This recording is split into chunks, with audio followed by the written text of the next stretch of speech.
Hello, everyone, and welcome back once again. So, our topic for today is water pollution. जैसे मैं already आपको explain कर चुकी हूँ कि पोल्यूशन का मतलब होता है जब कोई हार्मफुल या अनवांटेड चीज़ हमारे वाटर में या लैंड में या एयर में एंटर कर जाती है, उसको हम पोल्यूशन कहते हैं। आज हम वाटर पोल्यूशन और उससे होने वाली डिजीजेस के बारे में पढ़ेंगे। There is a continuous addition of undesirable things like sewage, household waste, fertilizers and chemicals from the farms and the factories into the water bodies. और जब इन जगहों से निकलने वाला हार्मफुल केमिकल और वेस्ट वाटर बॉडीज के अंदर मिक्स हो जाता है तो वो वाटर पोल्यूशन कॉज करता है। अब आप नीचे दी गई पिक्चर को थोड़ा ध्यान से देखिए और डिस्कस करिए कि वाटर पोल्यूशन क्या क्या तरीकों से कॉज होता है। Try to write down at least 3 different ways in your rough notebooks by which we are polluting the water bodies. अब इस polluted water के इफेक्ट क्या क्या है? The effects of water pollution are dangerous for all living beings. बेटा pollution कोई भी हो, of course उसके consequences harmful ही होंगे। Drinking polluted water can result in diseases like dysentery, typhoid and jaundice. अगर आप ये पोल्यूटेड वाटर कंटामिनेटेड वाटर को ड्रिंक करते हैं तो कहीं ना कहीं आप ही बीमार होते हैं। बीमारियां जैसे diarrhoea, dysentery, jaundice. When polluted water gets absorbed by the plants, the vegetables and fruits from such plants can harm the human beings and animals that consume them. इसी पोल्यूटेड वाटर से जब फार्मर अपने fields को irrigate करता है और वो fruits या वेजिटेबल्स जब तक हम खाते हैं तब वही केमिकल्स हमारी बॉडी में भी एंटर कर जाते हैं एंड ऑफ कोर्स वो हमें हार्म करते हैं। Poisonous chemicals released into water bodies aquatic plants और एनिमल्स को भी अफेक्ट करती हैं। जो बेचारे एनिमल्स वहाँ रहते हैं, जो प्लांट्स वहाँ ग्रो करते हैं, वो धीरे धीरे मरना शुरू हो जाते हैं because they consume this poisonous water. Now let's move on to soil and land pollution and its effects. The addition of undesirable things to the soil results in soil pollution. Man pollute land by adding household waste as well as industrial and agricultural waste to the soil. हम क्या कर रहे हैं?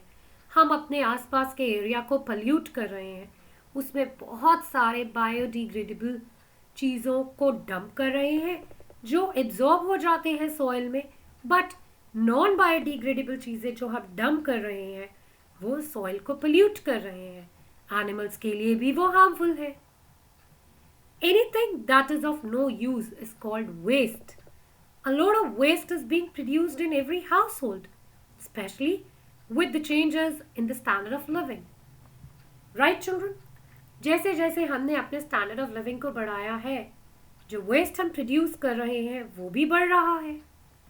Broadly speaking बेटा, हम इस waste को 2 basic categories में डिवाइड करते हैं। एक को बायोडिग्रेडेबल वेस्ट बोला जाता है, एक को नॉन बायोडिग्रेडेबल वेस्ट बोला जाता है। बायोडिग्रेडेबल वेस्ट का मतलब होता है वो वेस्ट जो छोटे छोटे पार्टिकल्स में ब्रेक डाउन हो जाता है by the action of microbes like bacteria या फंजाई और सॉइल को इनरिच करता है, जैसे peelings of the fruits and vegetables, papers. But non biodegradable waste वो हार्मफुल वेस्ट होता है जो छोटे छोटे पार्टिकल्स में ब्रेक डाउन नहीं हो सकता है। प्लास्टिक, मेटल, जिसके ऊपर कोई बैक्टीरिया या fungi millions and millions of years तक एक्ट करता भी रहे तो भी उसको ब्रेक डाउन नहीं कर सकता है। एज अ रिजल्ट ये वेस्ट वही सॉइल के अंदर एक्यूमुलेट होता रहता है और हमारे सॉइल की फर्टिलिटी को इफेक्ट करता है, उसको पॉइजनस बनाता है। Children, there are many ways by which we can control this pollution. जैसे बहुत छोटी छोटी सी बातें हैं। डीजल और पेट्रोल की व्हीकल्स को ना यूज करके हम अपनी व्हीकल्स को सीएनजी पे रन करें। इंडस्ट्री से, फैक्ट्री से जो वेस्ट निकल रहा है उसको एक बार पहले ट्रीटमेंट प्लांट से निकालिए, उसके बाद उसको वाटर बॉडीज में डिस्पोज करिए, सो दैट कोई भी पॉइजनस चीज़ जो है वो एड ऑन ना हो सके, राइट?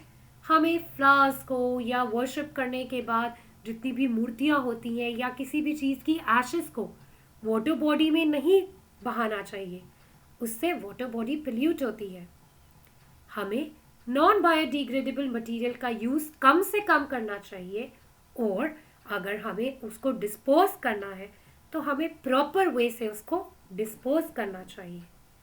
क्रैकर्स को बर्न नहीं करना चाहिए, अननेसेसरली एयर पोल्यूशन कॉज नहीं करना चाहिए, ट्रीज को कट नहीं करना चाहिए। सो चिल्ड्रन, अगर हम ये छोटी छोटी सी बातों को फॉलो करते हैं तो डेफिनेटली आगे आने वाले टाइम में we can reduce the amount of this pollution and make our lives better. Children, kindly read the chapter till here and we'll discuss the next topic in the next video. Till then, take care and bye-bye.